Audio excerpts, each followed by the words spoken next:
Plantão de notícias. O Rio Grande do Norte registrou no domingo, dia 3, 1.392 casos confirmados de coronavírus. As mortes chegaram a 61. Dados foram divulgados pela Secretaria de Saúde Pública do Estado, CESAP. No boletim do sábado, dia 2, haviam sido registrados 1.359 casos confirmados e 59 óbitos. O aumento é de 33 e 2, respectivamente. Ao todo, há 4.939 casos suspeitos e 415 pessoas curadas da doença. Uma boa notícia diante da pandemia. Uma idosa de 82 anos que é hipertensa e pré-diabética se recuperou do novo coronavírus após 14 dias internada em um hospital privado da cidade de Mossoró. Aldenora Fernandes Braga esteve na enfermaria e não necessitou ser levada à UTI. Ela foi liberada no dia 26 de abril. Ela renasceu. Ela é muito forte. Quando eu soube que ela estava recuperada, foi a coisa mais emocionante que eu passei na vida, além do nascimento dos meus filhos, disse a filha Fernanda Fernandes. Eu não sabia se chorava ou se ria ou se eu pulava.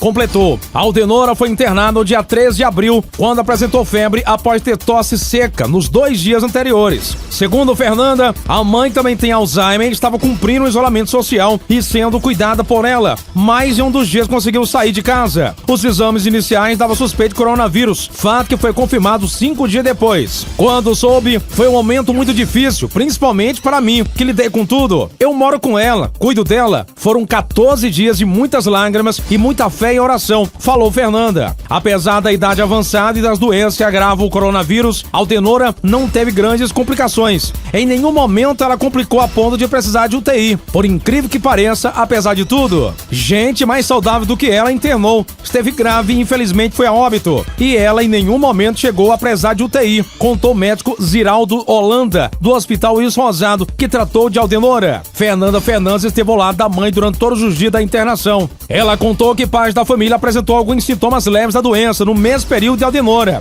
A recuperação, portanto, foi feita em casa. A filha acredita que a emoção dela foi ainda maior do que a mãe, que com Alzheimer não tem a exata noção pelo que passou. Foi um milagre o que aconteceu com ela, disse. Vamos ficar na torcida que mais pessoas sejam recuperadas e que possamos voltar logo à vida normal. Pelo menos é que todo mundo espera, né? O cadeirante Edemarson Cleito da Silva sofreu um atentado de tiros na manhã de ontem na rua Professora Maria José Falcão, por trás da CLC, no loteamento Alameda dos Cajueiros, região do bairro Planalto 13 de Maio. Segundo informações repassadas pela Polícia Militar que atendeu a ocorrência, o cadeirante estava na porta da casa quando um carro parou em frente à residência e ocupantes desconhecidos começaram a atirar em sua direção. Márcio ainda conseguiu entrar para o interior do imóvel, mas foi atingido com vários disparos. Baleado, ele foi socorrido inicialmente por populares e depois transferido para uma ambulância e suporte avançado do SAMU e encaminhado ao Hospital Tarcísio Maia. E segundo informações médicas, seu estado de saúde é estável. Edemarson Cleito foi condenado por crime de receptação e posse ilegal de arma de fogo, cumpria a pena na PAN, mas foi transferido para o Centro de Detenção Provisória de Japudi e lá ganhou o direito concedido pela Justiça de ficar em prisão domiciliar por causa da deficiência física. Homicídio em Açu.